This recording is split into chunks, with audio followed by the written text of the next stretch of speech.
It had been a long, arduous journey for Jesus and his disciples. They had walked for days through dusty roads, speaking to crowds, healing the sick, and sharing the word of God with those who sought peace. Now, as the day drew to a close, they found themselves on a quiet hillside overlooking the Sea of Galilee. The evening air was cool, and the sky above them was painted in hues of pink, gold, and purple as the sun descended toward the horizon. The disciples gathered in a small circle around Jesus. The flicker of a small fire cast long shadows across their faces. Despite the peace of the moment, there was a tension in the air, a heaviness that had been building among the group for some time. Peter, as always, was the first to break the silence. "Master," Peter began, his voice thick with emotion, "I have a question that has been weighing on my heart." Jesus, ever patient, turned his gaze to Peter, nodding for him to continue. Peter's eyes dropped to the ground. "I feel anger so often. When I see the Roman soldiers oppressing our people, when I witness the suffering of those who come to us for help, when I am confronted by those who mock us for following you, this anger rises within me and I don't know how to control it. I fear that one day it will consume me." The other disciples shifted uncomfortably, each of them knowing that Peter's words reflected feelings they too had harbored. The injustices they had witnessed, the oppression of the poor, the cruelty of the powerful, had ignited fires of anger in their hearts as well. And yet, they had chosen to follow Jesus, the Prince of Peace, whose teachings called for love, mercy, and forgiveness. Jesus gazed at his disciples, his heart full of compassion for the struggles they faced. He knew their hearts, knew the weight of their burdens, and understood the complexities of their emotions. After a moment of silence, he spoke, his voice soft yet full of authority. "Peter, my dear friend, your feelings are not wrong. Anger is a part of being human just as joy and sorrow are. But anger, if left unchecked, can lead to destruction, of others and of yourself. Let me tell you a story, one that will help you understand how to transform anger into something that heals, rather than harms. In a faraway village, nestled between the hills and the sea, there lived two brothers, Elias and Jonah. The village was small, but it was a place where people lived in harmony with the land, tending to their fields, caring for their families, and looking out for one another. The brothers, like their father before them, were farmers, and they took great pride in the crops they grew. Elias, the older of the two, was known throughout the village for his calm and steady nature.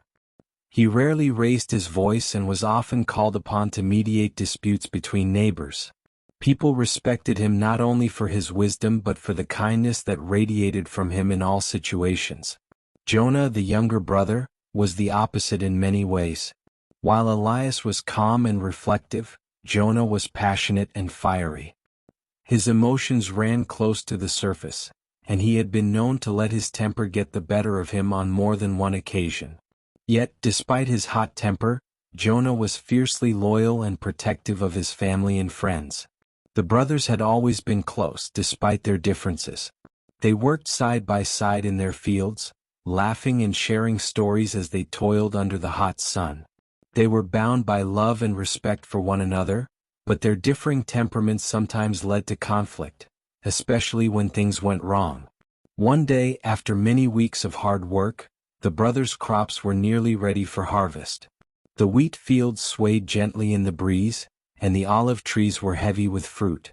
The brothers looked out over their land with pride, knowing that their labor would soon bear fruit that would feed their families and bring prosperity to the village. But then disaster struck. One afternoon, as the brothers were taking a break under the shade of an ancient olive tree, they heard the sound of distant bells. At first they thought nothing of it, assuming it was just the sound of a neighbor's animals passing by. But then, to their horror, they saw their neighbor's ox, large and unruly, charging through their field. The animal, having broken free from its enclosure, plowed through the crops, trampling the wheat and crushing the delicate olive saplings beneath its hooves. Jonah's face twisted with fury. "No!" he shouted, his voice echoing through the fields. "All our hard work destroyed." Without another word, Jonah sprang to his feet and began running toward the neighbor's house, his anger boiling over like a pot left too long on the fire. His fists were clenched and his heart raced with rage. He didn't care that it was an accident. All he could see was the destruction before him, the loss of their livelihood. Elias, still sitting beneath the olive tree, felt the same surge of anger and despair.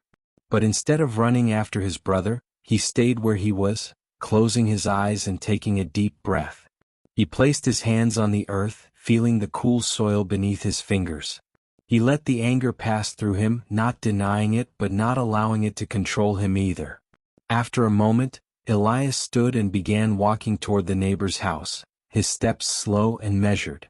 He knew Jonah would already be there, pounding on the door, demanding retribution. Elias' heart was heavy with sorrow for the loss of their crops, but he knew that lashing out in anger would only make the situation worse. When Elias arrived at the neighbor's house, he saw Jonah standing at the door, shouting at the top of his lungs. Their neighbor, Matthias, a kind and humble man, stood on the other side of the door, his face pale with fear and guilt.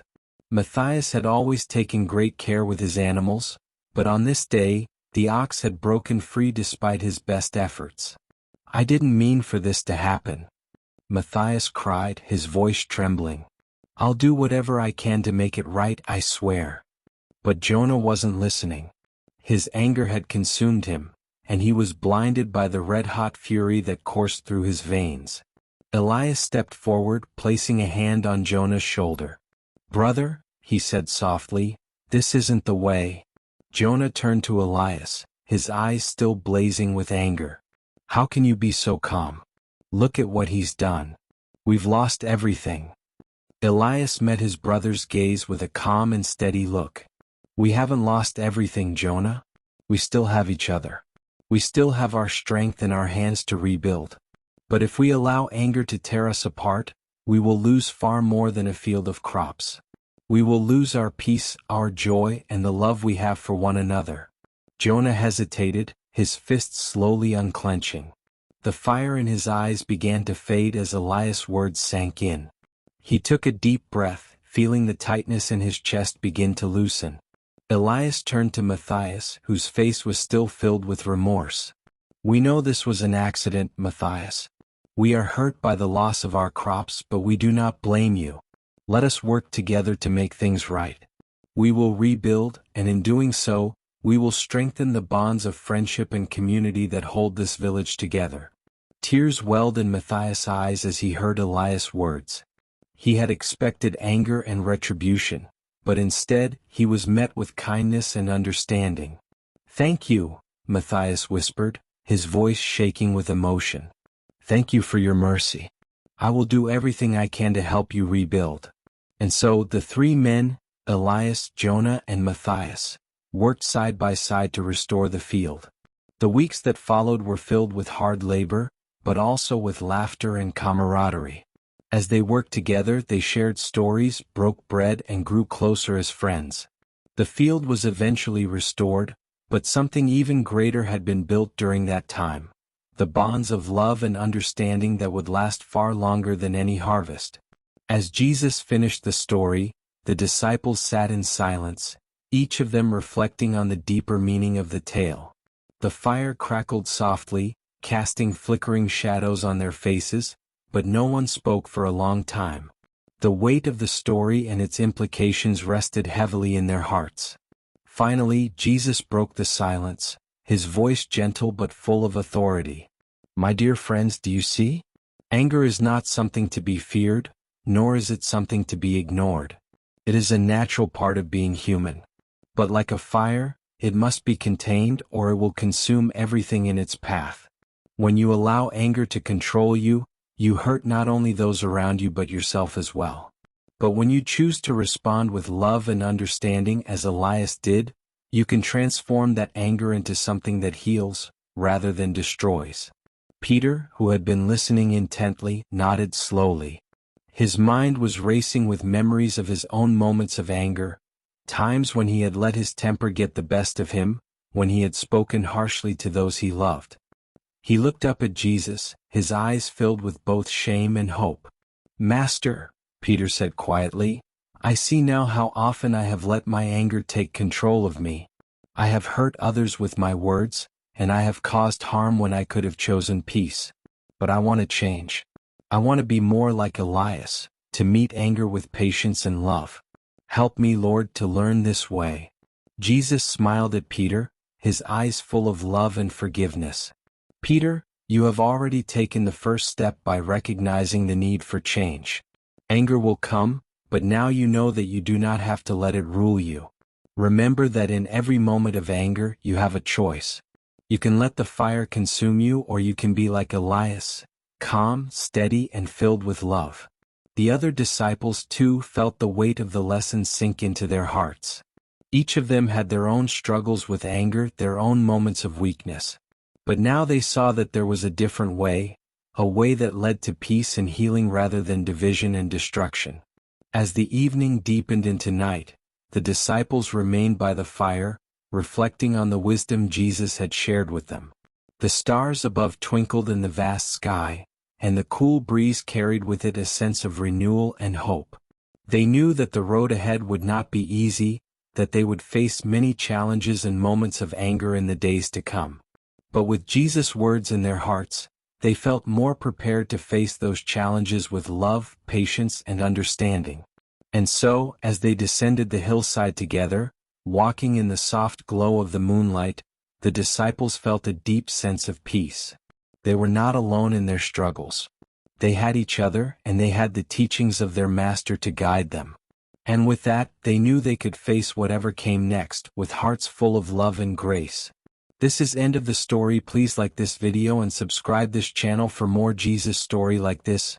May the God watch over you.